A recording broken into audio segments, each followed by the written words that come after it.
Hello everyone, welcome to my channel brilliant minds. तो आज की इस वीडियो में हम क्लास 10th एफएमएम का क्या करेंगे, सैम्पल पेपर सॉल्व करेंगे। तो ये हमारा क्लास 10th का क्या है, सैम्पल पेपर है।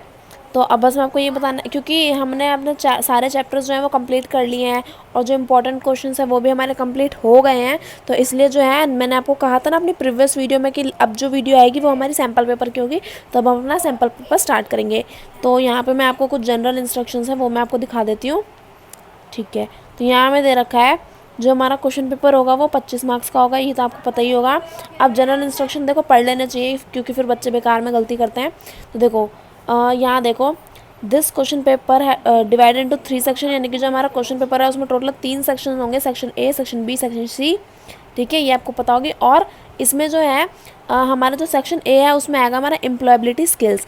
टोटल 6 क्वेश्चन होंगे, जिसमें से हमें क्या करना है, 5 मार्क्स का हमारा क्या आ रहा है, एम्प्लॉयबिलिटी स्किल्स का आ रहा है, जिसमें से हमें ऑप्शंस मिलेंगे, चॉइस होगी जिसमें हम कर सकते हैं, यानी कि कुछ क्वेश्चंस को हम छोड़ के और क्वेश्चंस कर सकते हैं।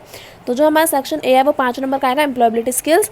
अब देखो question number 1 to 4 are 1 mark question, attempt any 3, यानी कि 1 से लेकर 4 तक हमारे क्या है, 1 नंबर के क्वेश्चन, और इन 4 में से हम कोई 3 क्वेश्चंस कर सकते हैं, है ना। तो यानी कि एक हम छोड़ सकते हैं।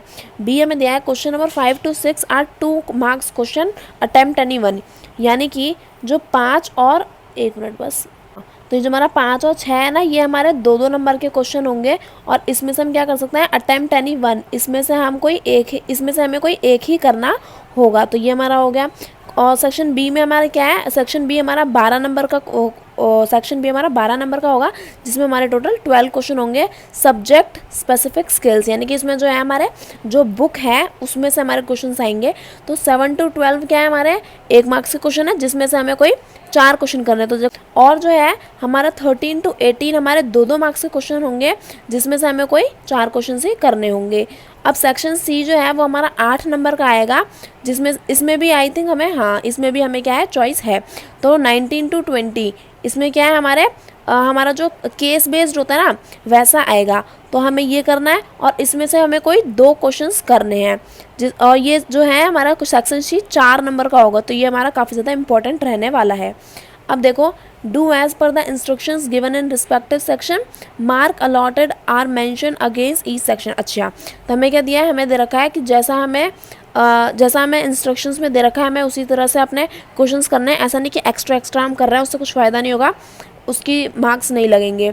और हमें जो है अपने क्वेश्चंस की जो मार्किंग स्कीम है वो यहाँ पे देखो दे रखी है, यहीं पे हमें दे रखा है कि 1 into 3, 3+2, ये सब हमें दे रखा है। तो अब हम अपना स्टार्ट करते हैं, पेन ले लेते हैं अपना। अब हम क्या करते हैं, अपना जो है कलर चेंज कर लेते हैं। ठीक है, अब अपना स्टार्ट करते हैं। तो सबसे पहले हमें दिया है 1 इज़, ठीक है, तो ये हमारा section number A, answer any 3 question out of given 4 questions, यानी कि हमें कोई 3 क्वेश्चंस करने हैं, 4 क्वेश्चंस हैं टोटल, कोई 3 करने हैं 1 नंबर के। तो पहला क्वेश्चन है, 1 is running a business to satisfy the need of people and looking for ways to make the business better to make profit, what is the type of self employment. यानी कि हमें यहाँ पे क्या बोला है कि एक इंसान है जो क्या करता है, अपना एक बिजनेस चला रहा है, और उसकी वजह से क्या हो रहा है, वो लोगों की नीड्स को फुलफ़िल कर रहा है, और क्या कर रहा है, वो अपना प्रॉफिट भी कमा रहा है ना, अपने लिए प्रॉफिट कमा रहा है। और वो क्या है, वो एक सेल्फ एम्प्लॉयड है ना, ये तो हमें बात पता ही है क्योंकि वो खुद से कर रहा है। तो what is type of the self employment, यानी कि वो किस टाइप की सेल्फ एम्प्लॉयमेंट है, तो हमें पता ही है। इससे जब हम कोई अपना बिजनेस चलाते हैं तो वो क्या होता है, हमारी सेल्फ एम्प्लॉयमेंट होती है, और वो होती है हमारी एंटरप्रेन्योरशिप। तो ये 1 मार्क्स का क्वेश्चन है, तो आप इसमें 1 वर्ड आंसर दे सकते हैं। क्वेश्चन नंबर 2 दिया है, right the 2 advantages of entrepreneurs. तो हमें एंटरप्रेन्योर की कोई भी 2 एडवांटेज बतानी है, तो अब 2 बतानी है, यानी कि आधा नंबर हमें दोनों का मिलेगा, क्योंकि 1 नंबर का क्वेश्चन है। तो पहले हम लिख सकते हैं, फुलफिल कस्टमर्स नीड। अगर हम एक एंटरप्रेन्योर है तो हम अपना बिजनेस चला रहे हैं, जिसकी वजह से क्या होगा, हम कस्टमर्स की नीड को फुलफिल करेंगे। और सेकंड क्या है, क्रिएट जॉब्स, यानी कि जो एंटरप्रेन्योर होता है वो अपना बिजनेस चलाता था, उसकी वजह से लोगों को क्या मिलती है, एम्प्लॉयमेंट मिलती है, वो जॉब्स को क्रिएट करते हैं।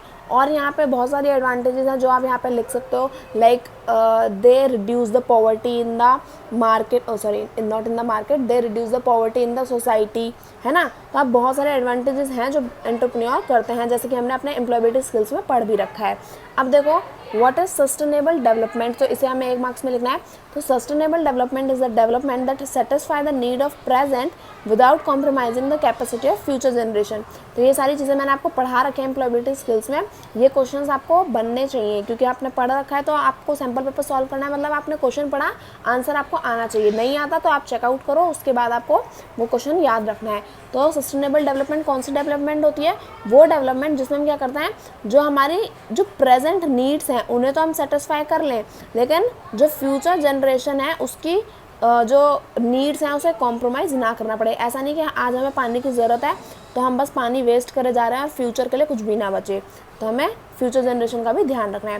क्वेश्चन नंबर 4 दिया है, what do you mean by sustainable development goals? The sustainable development goals are a universal call of action to end poverty, protect the planet and ensure that all people enjoy peace and prosperity। यानी कि sustainable development goal SDGs क्या हैं? ये एक universal call of action है, यानी कि ये पूरे, ऐसा नहीं कि सिर्फ एक स्पेसिफिक कंट्री में ही पॉवर्टी, गरीबी को कम किया जाए या फिर प्लैनेट के बचाने के बारे में सोचा जाए, पूरा ओवरऑल पूरी यूनिवर्स में, यानी कि पूरे हमारे अर्थ में क्या हो, जब गरीबी कम हो, है ना, और प्लैनेट को बचाने के लिए अलग अलग प्लान, स्कीम, आइडियाज़ बताया जाए और हर कोई इंसान क्या है, शांति और प्रॉस्पेरिटी यानी कि शांति और अमीरी का क्या ले फ़ायदा उठाए। तो ऐसा हमें यहाँ पे सस्टेनेबल डेवलपमेंट गोल का एक और यहाँ पे मतलब है। तो ये देखो 4 में से कोई 3 हमें बताने थे, लेकिन हमें सारे आते थे, हम ज़्यादा होशियार थे तो हमने चारों कर लिए। लेकिन पेपर में आपको जो ज़्यादा अच्छे से आता हो वही आपको 3 करने हैं, सारे नहीं करने। अब देखो यहाँ पे देख लेते हैं आगे क्या दिए, पहले ले लेते हैं पहली बात तो, ओहो ठीक है। अब क्वेश्चन नंबर 5 दिया, ये 2-2 नंबर के हैं जिसमें से हमें क्या करना है, कोई एक क्वेश्चन करना है। Answer any 1 question out of the given 2 question, यानी कि 2 में से कोई एक क्वेश्चन हमें करना है। तो पहला दिया है how do entrepreneurs help the society, और दूसरा है suggest sustainable cities and communities. तो जो आपको अच्छे से आता हो पेपर में आपको वही एक करना है। तो पहला देख लेते हैं, how do entrepreneurs help the society, यानी कि जो एंटरप्रेन्योर्स होते हैं वो कैसे अपनी एक सोसाइटी को हेल्प करते हैं ग्रो करने में, किस तरह से वो सोसाइटी में पॉजिटिव रोल प्ले करते हैं। So entrepreneurs have a positive relation with society. Some entrepreneurs works towards saving the environment. Some give money to build school and hospital. This way the people and area around them become better. यानी कि हमें क्या बोला है, pen change करते हैं, colour अच्छा नहीं लग रहा, ब्लू ले लेते हैं, इसका चेंज करते हैं, ठीक है चलो।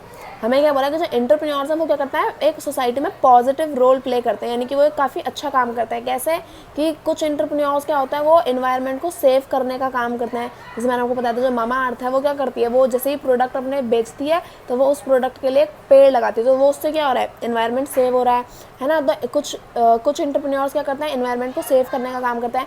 कुछ अगर वो इनकम जनरेट कर रहे हैं कुछ एंटरप्रेन्योर्स, तो वो क्या करते हैं, स्कूल एंड हॉस्पिटल्स बनवाते हैं ताकि सोसाइटी में लोगों को पढ़ने के लिए एजुकेशन मिले। स्कूल, अब एजुकेशन कहाँ से मिलेगी, स्कूलों से मिलेगी, है ना। और अगर कोई बीमार है, मतलब बीमारी है, तो उसे ठीक कहाँ कराएंगे, हम हॉस्पिटल में कराएंगे।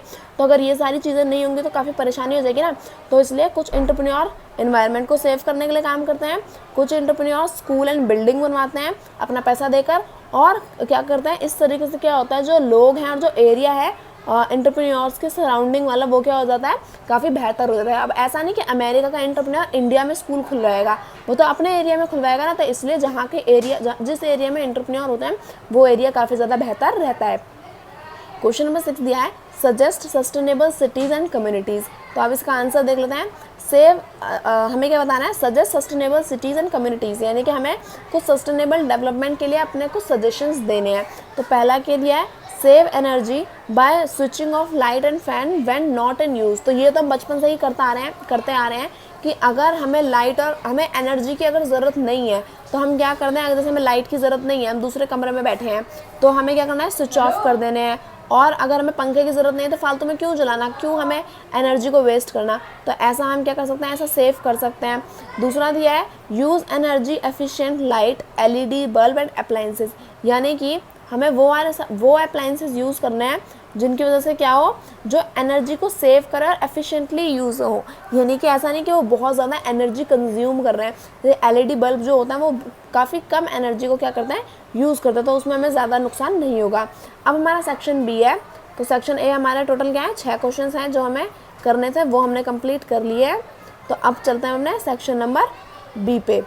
ठीक है, यहाँ देख लो, सेक्शन बी हमारा टोटल कितने का है, 12 मार्क्स का है। देखो अब सेक्शन बी में answer any 4 question out of the given 6 question. तो ये हमारे एक नंबर के क्वेश्चन होंगे। टोटल 6 क्वेश्चन में से हमें क्या करना है, किन्हीं टोटल 6 क्वेश्चन में से हमें किन्हीं 4 क्वेश्चन का क्या करना है, आंसर करना है। तो देखो 7 to 12 ये हमारे एक मार्क्स के क्वेश्चन है। तो अब स्टार्ट करते हैं। पहला क्या दिया है, name the depository of national stock exchange. तो हमें डिपॉजिटरी का नाम बताना है, तो नेशनल सिक्योरिटी डिपॉजिटरी लिमिटेड, तो आप ये भी बता सकते हैं। और दूसरी क्या है हमारी, CDSL है ना, central depository service limited, CDSL, हाँ, सेंट्रल डिपॉजिटरी सर्विस लिमिटेड। तो आप वो वाली, आप किसी भी डिपॉजिटरी का नाम ले सकते हैं जो आपको याद हो। तो आपने 1 मार्क्स का है तो इसलिए आपने यहाँ पे 1 बता दिया। अभी 2 नंबर का होता तो आप 2 बता देते, है ना। अब देखो व्हाट इज़ एन ETF। अब ETF क्या होता है, an exchange trade fund as a mutual fund that trade like a stock, an exchange traded fund as a mutual fund. यानी कि हमने पढ़ रखा है कि ये म्यूचुअल फंड नहीं होता है, ये बस म्यूचुअल फंड की तरह ही क्या आता है, मार्केट में एक स्टॉक की तरह क्या किया जाता है, ट्रेड किया जाता है। तो ETF क्या होता है, ETF is a exchange traded fund as mutual fund trade that likes a stock. यानी कि ये मार्केट में एक स्टॉक की तरह क्या करता है, हम ट्रेड करते हैं। अब देखो क्वेश्चन नंबर 9 दिया है, व्हाट इज पे इन डे। पे इन, इसके मैंने काफ़ी आपको तरीके बताए थे, पे इन और पे आउट याद रखने का। तो पे इन डे यहाँ पे क्या होता है, ये 1 मार्क्स का है, तो पूरा हमें यहाँ पे इसकी रामायण नहीं लिखनी है, सिर्फ छोटे में से समझा देना है। सो पे इन यानी कि पैसा कब अंदर आता है, जब हम क्या करते हैं, किसी चीज़ को बेचते हैं तो पैसा आता है। तो यहाँ पे मैं वही बताना है, pay in day is the day when security sold are deliver to the exchange by the seller.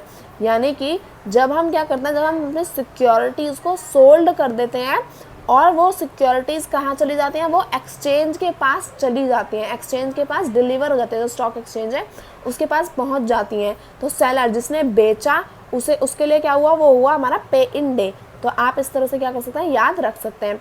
अब देखो क्वेश्चन नंबर 10 दिया है, what is an annual report. Annual report क्या होती है। अब देखो जो मैंने आपको इंपॉर्टेंट क्वेश्चंस कराए थे ना, उसमें भी मैंने आपको कुछ ये पे इन डे, पे आउट डे, मैंने आपको ये क्वेश्चंस दिए थे। तो आप पहले एक बार इंपॉर्टेंट क्वेश्चंस देख लोगे तो आपके लिए काफ़ी ज़्यादा आसान हो जाएगा। मैंने डिपॉजिटरी वाला भी दिया था इंपॉर्टेंट क्वेश्चन में, ETF वाला भी दिया था, पे इन डे भी था, एनुअल रिपोर्ट भी था। तो बताओ मैंने जब इतने सारे, मतलब जो मेरे को इंपॉर्टेंट लगे वो अगर सैम्पल पेपर में है तो ऑब्वियस सी बात है कि वो आपके फाइनल्स में भी आ सकते हैं, उसके चांसेस हैं। तो आप इंपॉर्टेंट क्वेश्चन से एक बार पढ़ लेना, मैं डिस्क्रिप्शन में लिंक दे दूंगी उन वीडियोज़ की, तो आप उससे पढ़ लेंगे तो आपको काफ़ी ज़्यादा हेल्प रहेगी। तो अब देखो एनुअल रिपोर्ट क्या होती है। Annual report is a formal financial statement issued yearly by a corporate. यानी कि जो एक कंपनी होती है वो हर साल क्या करती है, एक फॉर्मल फाइनेंशियल स्टेटमेंट बताती है, निकालती है, जिसकी वजह से इन्वेस्टर्स को क्या पता चलती है कि कंपनी अभी कैसी चल रही है, उसकी कितनी प्रोग्रेस है, कितना उसमें अभी पोटेंशियल है, कि अभी जो कंपनी है वो कितना ज़्यादा ग्रो कर रही है। तो ये हमारी एनुअल रिपोर्ट हो गई। क्वेश्चन नंबर 11 दिया है, define liquidity. So liquidity refers to the ability of a firm to meet its financial obligation in short term which is less than a year. यानी कि लिक्विडिटी क्या होती है, लिक्विडिटी होती है कि कोई भी एक कंपनी कितनी जल्दी अपनी फाइनेंशियल ऑब्लिगेशंस को मीट कर सकती है, यानी कि कितनी जल्दी अपने प्रोडक्ट्स को सेल करके उन चीज़ों को कैश में कन्वर्ट कर सकती है। तो ये क्या हो जाती है, ये हो जाती है हमारी लिक्विडिटी। तो अब देखो कितने कम टाइम में, कम से कम 1 साल या 1 साल के अंदर ही कितनी जल्दी कोई कंपनी अपने प्रोडक्ट को बेचकर कैश में कन्वर्ट कर सकती है, वो होती है उसकी लिक्विडिटी। क्वेश्चन नंबर 12 दिया है, व्हाट करंट रेशियो मेजर्स। यानी कि करंट रेशियोज क्या मेजर करता है। The current ratio measures the ability of a firm to meet its current liability from the current assets. यानी कि करंट रेशियो क्या मेजर करता है, यहाँ पर हमें ये समझाना है। तो बस 1 मार्क्स का क्वेश्चन है, तो आप छोटी सी डेफिनेशन लिख सकते हैं। So current ratio measures the ability of a firm to meet its current liability from current assets. यानी कि जो करंट रेशियो है वो क्या बताता है कि जो कंपनी के पास जो उसके करंट एसेट्स हैं है ना, और उसको जो करंट लायबिलिटीज़ हैं, तो अगर कंपनी देखा जाए तो कंपनी के पास कितने असेट्स हैं कि वो अपनी लायबिलिटीज़ को फुलफ़िल कर सके, यानी कि कंपनी के पास अभी उसकी कितनी पूंजी है जिसकी वजह से जो उसका कर्जा है वो उसे चुका सके। तो यानी कि कितनी जल्दी वो अपने फाइनेंशियल नहीं, current ratio measure the ability of firm to meet its current liabilities, यानी वो कितनी जल्दी अपने कर्जे को जो है वो उतार सकती है अपने ऊपर से। तो ये हमारा जो सेक्शन बी है उसके जो शुरुआत के 6 क्वेश्चन है वो हमने कंप्लीट कर दिए, जिसमें से हमें पेपर में सिर्फ 4 ही करने हैं। अब देखो क्वेश्चन नंबर 13 हमें दे रखा है, देखो answer any 4 question out of 6 question, यानी कि हमें क्या करना है, हमें 6 क्वेश्चन दे रखे हैं, उनमें से हमें सिर्फ 4 क्वेश्चन के यहाँ पे आंसर देने हैं। एक तो ये पहले इतना चलता है, हे भगवान, ठीक है। अब देखो व्हाट नहीं, who is a depository participant, तो ये क्या है हमारे, ये यहाँ पे हमारे 2 मार्क्स के हैं क्वेश्चंस, तो हमें यहाँ पे स्टार्ट करना है। तो 2 मार्क्स का तो थोड़ा बड़ा लिखेंगे हम। तो who is a depository participant, तो डीपी कौन होते हैं, ये भी क्वेश्चन मैंने आपको दिया था अपने इंपॉर्टेंट क्वेश्चंस में, अगर आपने पढ़ा होगा तो आपको काफ़ी ज़्यादा याद आ रहा होगा चीज़ें। तो देखो the depository provided service to investor through its agents called depository participant, these agents are appointed by the depository with the approval of SEBI bank, financial institute and SEBI registered trading member can become DPs. यानी कि हमें क्या बोला है, depository participant कौन होता है, पहले तो डिपॉजिटरी पार्टिसिपेंट होते कौन है ये समझ लो। तो जो डिपॉजिटरी होती है जैसे NSDL और CDSL, ये क्या करते हैं, ये अपनी सर्विस प्रोवाइड करने के लिए लोगों के पास अपने एजेंट्स को भेजती है। अब ऐसा तो है नहीं ना CDSL हमारे पास उठ के आएगी कि आप अपना काम करवाओ, वो क्या करेगी, अपने मेम्बर्स को प्रोवाइड कराएगी ताकि इन्वेस्टर्स जो हैं उनके मेंबर से कांटेक्ट करके उनकी सर्विस जो हमारी डिपॉजिटरी की सर्विसेज है उन्हें यूज़ कर सके। तो जो एजेंट्स होते हैं उन्हें हम क्या बोलते हैं, डिपॉजिटरी पार्टिसिपेंट बोलते हैं। अब एजेंट कौन होता है वो भी हमें पता करने की ज़रूरत है। तो जो एजेंट है वो सेबी से रजिस्टर्ड होकर आता है, अप्रूवल लेके आता है। तो जैसे कि हमारा बैंक हो गया, फाइनेंशियल इंस्टीट्यूट हो गए, और सेबी रजिस्टर्ड ट्रेडिंग मेंबर जो होते हैं, ये सारे हमारे डीपी के पार्टिसिपेंट होते हैं। तो ये हमारा हमने कंप्लीट कर लिया। अब यहाँ पे हमारे टोटल क्या है, टोटल 6 क्वेश्चन है जिसमें से हमें 4 करना है। पर सैम्पल पेपर हम सॉल्व कर रहे हैं तो मैं आपको सारे कराऊंगी, लेकिन पेपर में आपको कोई 6 में से 4 ही करने होंगे जो आपको ज़्यादा अच्छे से आते हो। क्वेश्चन नंबर 14 दिया है, what is active fund management, यानी कि एक्टिव फंड मैनेजमेंट क्या होती है। When investment decision of the fund are at the discretion of a fund manager and he और she decide which company instrument or class of assets that fund should invest in based on research, analysis and market news etc. Such funds are as an actively managed fund। यानी कि जो मैंने chapter 7 के mutual funds कराए थे ना important questions, उसमें मैंने आपको मतलब सैम्पल पेपर देखा जाए ना तो मैंने सैम्पल पेपर में से नहीं बनाए इंपॉर्टेंट क्वेश्चन, बट देखा जाए तो जो क्वेश्चंस मेरे हैं उनमें से मोस्टली यहाँ पर हैं।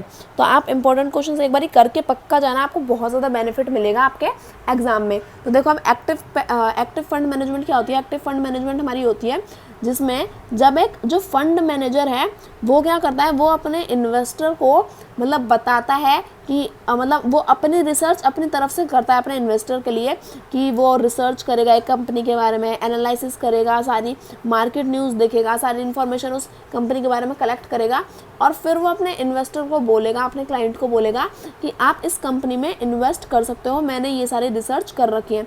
मतलब जब हम क्या करते हैं, जब हम अपने फंड मैनेजर के डिसीजन पर क्या करते हैं, एक कंपनी के मतलब हमें कहाँ इन्वेस्ट करना है अगर हमें अच्छे से नहीं पता, तो फंड मैनेजर क्या करेगा, हमारे लिए वो सारे रिसर्च, एनालाइज, मार्केट न्यूज़, सारी इन्फॉर्मेशन लेगा और फिर वो हमें बताएगा कि आप कौन सी कंपनी में इन्वेस्ट कर सकते हैं। तो जब ये सारे जो डिसीजंस होते हैं वो फंड मैनेजर की तरफ से लिए जाते हैं। अब ऐसा नहीं कि फंड मैनेजर हमें ये बोलेगा कि इसी में करना है तो हमें मजबूरी है कि इसी में करना पड़ेगा। मतलब फंड मैनेजर आपको बस एक ऑप्शन देगा कि अगर आप करना चाहो तो इसमें कर सकते हो, मैंने इस कंपनी के बारे में पूरी रिसर्च करी है। तो जिसमें एक एक्टिव फंड मैनेजमेंट में क्या होता है, एक फंड मैनेजर का इन्वॉल्वमेंट होता है। तो एक ऐसा फंड मैनेजमेंट जिसमें एक फंड मैनेजर हो तो वो क्या होता है, वो हमारा एक्टिव फंड मैनेजमेंट होता है। अब देखो क्वेश्चन नंबर 15 देख लेते हैं। क्वेश्चन नंबर 15, ये सारे हमारे 2-2 मार्क्स के इसलिए थोड़े बड़े हैं।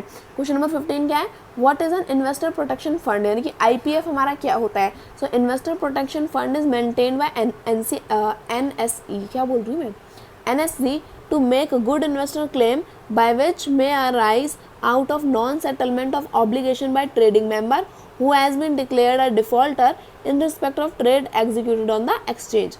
यानी कि आईपीएफ क्या होता है? आईपीएफ एक इन्वेस्टर को प्रोटेक्ट करने के लिए एक फंड है कि अगर हमारी एनएससी में जो हमारे मेंबर्स हैं, जो हमारे ट्रेडिंग मेंबर्स हैं, अगर वो कुछ डिफ़ॉल्ट कर देते हैं, अगर इन्वेस्टर का जो क्लाइंट है उसका कुछ नुकसान हो जाता है और जो गलती है वो ट्रेडिंग मेंबर की तरफ से हुई है, तो अब इसमें इन्वेस्टर की क्या गलती बताओ, है ना। तो उसको प्रोटेक्ट करने के लिए हमने क्या किया, एक इन्वेस्टर प्रोटेक्शन फंड यहाँ पे हमने दे रखा है, ताकि हम इन्वेस्टर को जो है वो प्रोटेक्ट कर सके, क्योंकि उसमें इन्वेस्टर की तो कोई गलती नहीं ना, गलती उसमें हमारी किससे हुई है? ट्रेडिंग मेंबर से हुई है। तो इसलिए इन्वेस्टर को प्रोटेक्ट करने के लिए एक फंड यहाँ पे हमने बना रखा है।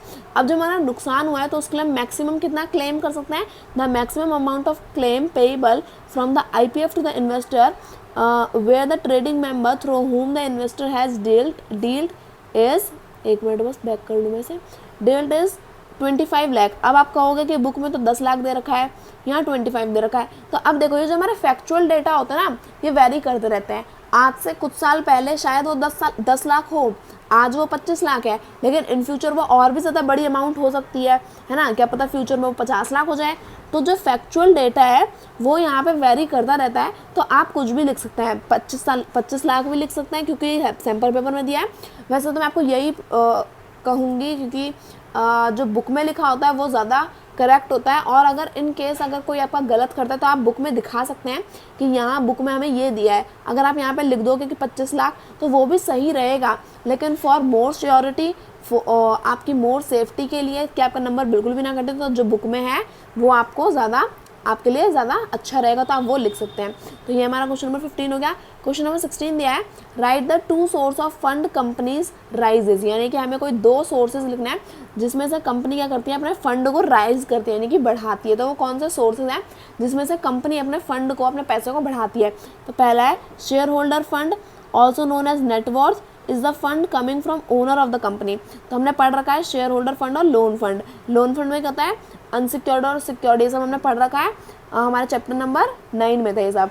देखो शेयर होल्डर फंड में क्या होता है? शेयर होल्डर फंड में होता है कि जब हम शेयर होल्डर होते हैं किसी कंपनी के, तो हम क्या बन जाते हैं? हम ओनर ऑफ द कंपनी हो जाते हैं।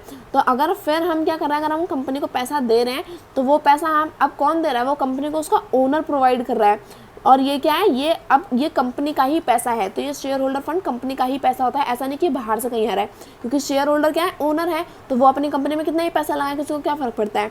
अब दूसरा हमारा लोन फंड। तो शेयर होल्डर फंड हो गया हमारा। लोन फंड में क्या होता है? लोन फंड होता है जो हम बोरो करते हैं, जो हम बाहर से कहीं से किसी और से उधार मांगते हैं, तो वो होता है हमारा लोन फंड। क्वेश्चन नंबर 17 दिया है, what is the difference between secured and unsecured loans under secured loans. अच्छा, अंडर लोन फंड। अच्छा, यहाँ पे हमें क्या दिया है? व्हाट इज़ द डिफरेंस हमें बताना है सिक्योर्ड और अनसिक्योर्ड लोन्स का अंडर लोन फंड। जैसे हमने पता है ना, जैसे मैंने अभी आपको बताया, लोन फंड में क्या होता है? 2 टाइप के फंड होते हैं, सिक्योर्ड और अनसिक्योर्ड। तो अब हमें यही इन दोनों में क्या करना है? डिफ्रेंशिएट करना है।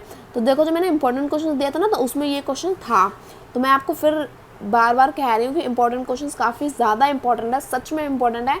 आप उन्हें पढ़ लोगे ना तो पक्का आपके अच्छे नंबर आएंगे, क्योंकि मैंने उसमें जो बेसिक है, जो रियली जो इम्पोर्टेंट है, वो मैंने आपको सारे क्वेश्चन उसमें प्रोवाइड करें। तो अब देखो, secured loans are borrowing against the security that is against mortgage some immovable property of hypothecating pleading some movable property of the company. अब देखो सीधा सीधा अगर आप लिखना चाहो तो इतना ये बड़े बड़े भारी भरकम शब्द है ना, स्पेलिंग मिस्टेक करोगे फालतू में। मैं आपको क्या बता रही हूँ, सीधा सीधा अपनी आम भाषा में भी अगर आप लिखते हो ना तो भी उसमें कोई परेशानी नहीं है। आप क्या लिख सकते हो? सिक्योर्ड लोन्स में आप लिख सकते हो the borrowings which we get after a security after. और आप इसमें जैसे आपने एसएसटी में भी पढ़ रखा होगा, आपका इकोनॉमिक्स में है कि जब हम कोलेट्रॉल सबमिट करते हैं, है ना, कुछ जब हम गिरवी रख के जब हम कुछ लोन लेते हैं, तो वो क्या होता है? जब हम एक सिक्योरिटी प्रोवाइड कराते हैं दूसरे इंसान को कि हाँ हम आपका पैसा वापस कर देंगे, तो वो होता है हमारा सिक्योर्ड लोन्स। तो secured loans are the borrowing against the security. यानी कि सिक्योर्ड लोन्स में क्या होता है? जब हम दूसरे इंसान को एक सिक्योरिटी दे रहे हैं कि हाँ तुम्हें तुम्हारा पैसा मिल जाएगा, तो वो क्या है, हमारे सिक्योर्ड लोन्स हैं। लेकिन अनसिक्योर्ड लोन्स इसका अपोजिट होता है। Unsecured are other short term borrowing without a specific security. इसमें कोई सिक्योरिटी, कोई सेफ्टी नहीं है कि हमने पैसा दिया तो वो पक्का है कि हमें वापस मिलेगा। जैसे कि अब कंपनी क्या करती है, एफडी कराती हैं, लोन ले लेती हैं एडवांस में, है ना, और जो प्रमोटर्स होता है उनसे एक्स्ट्रा पैसा ले लेती हैं, उनसे बोरोइंग ले लेती हैं।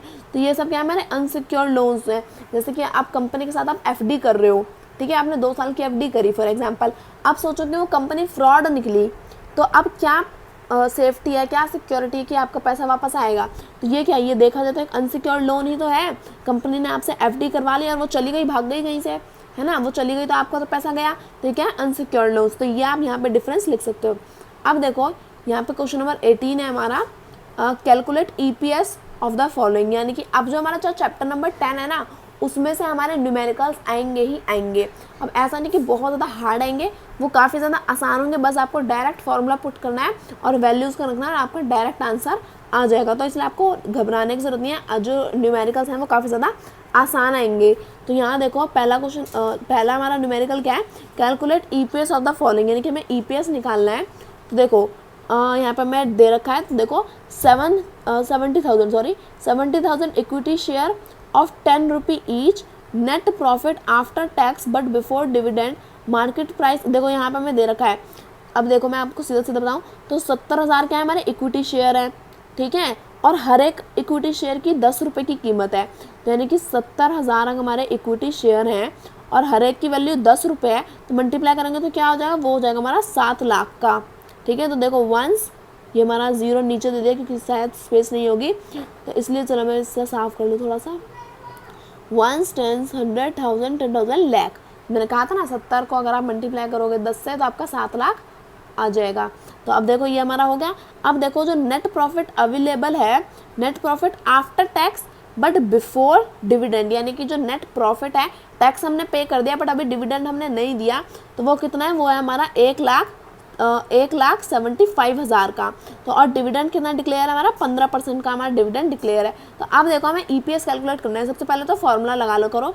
तो ईपीएस का फॉर्मूला होता है हमारा profit available to the share holder, यानी कि हमें कितना प्रॉफिट मिलेगा शेयर होल्डर को, और नंबर ऑफ शेयर, यानी कि कितने नंबर ऑफ शेयर्स हैं। तो अब देखो हमें नंबर ऑफ शेयर्स दे रखे हैं 70,000, अब प्रॉफिट कितना अवेलेबल है, प्रॉफिट अवेलेबल है हमारा 1,75,000 का।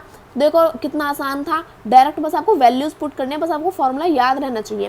तो देखो अर्निंग पर शेयर, प्रॉफिट कितना है हमारा 1,75,000 का, और टोटल नंबर ऑफ शेयर्स कितने हैं हमारे 70,000 के। जब आप इन्हें डिवाइड करोगे तो आपका ईपीएस हो जाएगा 2.50 का, यानी कि पॉइंट के बाद 0 की तो वैल्यू होती नहीं है, तो आपका ईपीएस हो जाएगा 2.50 भी लिख सकते हो या फिर 2.5 भी आप यहाँ पे लिख सकते हो। तो ये आपका इतनी आसानी से आपके सारे न्यूमेरिकल्स हो जाएंगे। अब जो है सैम्पल पेपर, अब मैं आपको एक बात बता देती हूँ कि देखो जैसे न्यूमेरिकल्स में बच्चे डरते हैं कि अरे भाई पता नहीं कैसे न्यूमेरिकल्स आ जाएंगे।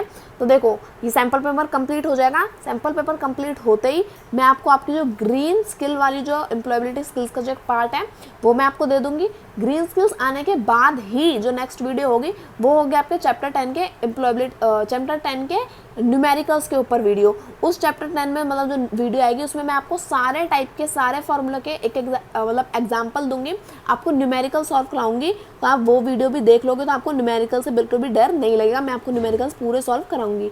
अब देखो अब हम पहुंच गए अपने लास्ट सेक्शन पे, सेक्शन नंबर सी। ये क्या है, इसमें हमारे टोटल 3 क्वेश्चन है जिसमें से हमें कोई 2 करने हैं, और ये क्या है, दोनों ही क्वेश्चन हमारे 4-4 नंबर के हैं, ठीक है। तो अब देखो पहला क्या दिया है, mutual fund is a subject to market risk, read all document carefully before invest. अब ये वाली तो आपने ऐड भी सुनी होगी, इतनी ऐड आती है ना, इतनी ऐड आती है, इतनी फेमस ऐड है ना म्यूचुअल फंड के बारे में, देखो आपने सुनी होगी, है ना, नहीं सुनी है तो सुन लेना। देखो तो अब हम आगे बढ़ते हैं। देखो यू मस्ट अवेयर अबाउट डेप्ट market, mutual fund investment risk, describe each in brief. यानी कि हमें क्या बोला है कि आपको जो है वो रिस्क के बारे में और जितना भी जो हमारा मार्केट में जो हमें परेशानी ऊपर नीचे जो रिस्क है, जो हमारा पैसा डूब जाता है, इन सारी चीज़ों के बारे में आपको पता है। तो म्यूचुअल फंड में भी क्या है, म्यूचुअल फंड में भी रिस्क है, ऐसा तो है नहीं कि रिस्क फ्री है, इसमें भी रिस्क होता है। तो हमें बस यहाँ पे यही डिस्क्राइब करना है कि यहाँ पे हमें बोला है कि म्यूचुअल फंड क्या है, एक सब्जेक्ट टू मार्केट रिस्क है, यानी कि इसमें भी मार्केट रिस्क होता है। तो अब यहाँ पे हमें वही रिस्क को क्या करना है, यहाँ पे हमें एक्सप्लेन करना है। तो सबसे पहले आंसर स्टार्ट करना है, 4 नंबर का है तो आपको थोड़ा बड़ा लिखना पड़ेगा तभी आपको नंबर मिलेंगे। हमें यहाँ पे दिया है mutual fund do not provide assured returns, यानी कि जो म्यूचुअल फंड है वो ऐसा नहीं है कि हमें हाँ पक्का इतना रिटर्न मिलेगा ही मिलेगा, कोई अश्योर्ड रिटर्न हमें प्रोवाइड नहीं करता है, हमारा लॉस भी हो सकता है। Their return are linked to their performance, they invest in share, debenture, bond etcetera, all these investment involve an element of risk. यानी कि हमें क्या बोला, जब हम म्यूचुअल फंड में इन्वेस्ट करते हैं तो म्यूचुअल फंड की जो कंपनी है वो कहाँ इन्वेस्ट करती है, वो इन्वेस्ट करती है शेयर्स में, है ना, डिबेंचर और बॉन्ड्स में। तो इन सारी ही जो हमारी सिक्योरिटीज़ है इनमें रिस्क एसोसिएटेड है, यानी कि इनमें रिस्क फैक्टर होता है। तो इसका मतलब कि अगर जो है वो कंपनी अगर ग्रो करेगी, उसके शेयर्स ग्रो करेंगे तो हमें प्रॉफिट होगा। लेकिन इन केस अगर हमारे जो है शेयर, डिबेंचर और बॉन्ड जिनमें हमने इन्वेस्ट किया है, अगर उनकी पुअर परफॉर्मेंस रहती है, अगर उनकी परफॉर्मेंस अच्छी नहीं है, तो हमें क्या होता है, हमें थोड़ा सा रिस्क बियर करना पड़ता है। तो इसलिए जो म्यूचुअल फंड है उसमें भी एलिमेंट ऑफ रिस्क इन्वॉल्व होते हैं। अब कौन कौन से रिस्क हैं वो हम यहाँ पे देख लेते हैं। तो पहला दिया है market risk, non market risk, interest rate risk, credit risk. तो ये सारे हमारे जो बुक है उसके ही सारे टॉपिक्स हैं, ये सारे मैंने आपको एक्सप्लेन कर रखा है। तो ये आपको यहाँ पे बस थोड़े थोड़े से एक्सप्लेन करने हैं। देखो मार्केट रिस्क क्या होता है, जिसमें हमारा एक ओवरऑल पूरी मार्केट में ही क्या होता है, एक रिस्क आ रखा होता है, एक रिस्क फैक्टर होता है। फॉर एग्जांपल जैसा अभी रशिया और यूक्रेन की लड़ाई चली है, तो उसकी वजह से क्या होता है, इकोनॉमिक क्राइसिस आते हैं, तो उसकी वजह से क्या होता है, पूरी ओवरऑल मार्केट को रिस्क बियर करना पड़ता है। लेकिन नॉन मार्केट रिस्क में क्या होता है, नॉन मार्केट रिस्क में होता है जिसमें एक इंडिविजुअल कंपनी को ही क्या करना पड़ रहा है, एक रिस्क बियर करना पड़ रहा है कि वो जो इंडिविजुअल कंपनी है, वो जो एक कंपनी है, मार्केट अच्छी खासी चल रही है लेकिन जो कंपनी है उसकी ग्रोथ सही से नहीं चल रही, तो उसकी वजह से क्या होगा, अगर हमने उस कंपनी में शेयर खरीद रखा है तो अगर वो कंपनी ही सही नहीं चल रही होगी तो उसकी वजह से क्या हमें रिस्क है वो रिस्क फैक्टर बढ़ जाएंगे, और जो हमारे जो हमने शेयर्स खरीदे हैं उसके प्राइस जो है वो कम हो जाएंगे। तो अब हमें यहाँ पे दिया है इंटरेस्ट रेट रिस्क। तो इसमें क्या होता है, इसमें हम एक दो चीज़ें होती है, एक होता है हमारा बॉन्ड प्राइस, एक होता है हमारा इंटरेस्ट रेट। यानी कि जब हम क्या करते हैं, जब हम इन्वेस्ट करते हैं तो हमारा जो बॉन्ड प्राइस है, अब देखो ये दोनों चीज़ें जो है ना वो अपोजिट डायरेक्शन में मूव करती हैं। यानी कि अगर हमारा बॉन्ड प्राइस जो है, यानी कि जो हमने सिक्योरिटी जो बॉन्ड में जिसमें हमने इन्वेस्ट किया है, अगर वो बढ़ेगा तो हमारा इंटरेस्ट रेट क्या है वो कम हो जाएगा। लेकिन अगर हमारा बॉन्ड का प्राइस कम हो जाएगा तो हमारा इंटरेस्ट रेट क्या है वो बढ़ जाएगा। अब देखो इससे क्या परेशानी होती है, bond price and interest rate move in opposite direction, when interest rate rise bond price fall and this decline in underlying security affect the fund negatively। यानी कि जब हमारा बॉन्ड का प्राइस क्या है वो कम हो जाएगा, अब जो हमारी सिक्योरिटी है उसी का प्राइस अगर कम हो जाएगा तो उसमें ब्याज क्या है वो ज़्यादा हो जाएगा। तो अब जब हमारी सिक्योरिटी का ही प्राइस कम हो गया तो उसकी वजह से जो हमारा फंड है, जो हमारी सिक्योरिटी है वो क्या होता है, उसे एक नेगेटिव इम्पैक्ट देखना पड़ता है।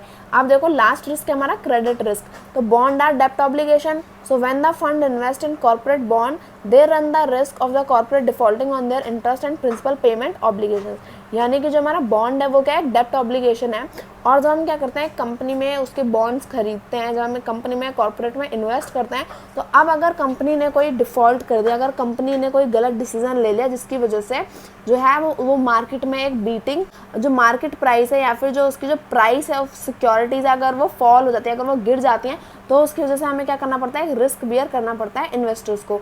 तो ये हमारे को 4 रिस्क हैं जो हमें म्यूचुअल फंड में ध्यान रखने होते हैं। तो ये हमारे कंप्लीट हो गए। अब क्वेश्चन नंबर 20 हमें दे रखा है, buyback also known as share repurchase is when a company buy its own outstanding share to reduce the number of shares available on the open market। Why it buyback? How does company buy it? अब देखो हमें क्या बताना है, सीधा सीधा हमें buyback share को यहाँ पे एक्सप्लेन करना है। अब देखा जाए तो बायबैक शेयर को हम क्या बोलते हैं, शेयर रीपरचेज भी बोलते हैं, है ना, कि हमने अपने शेयर जो है वो वापस खरीद लिए।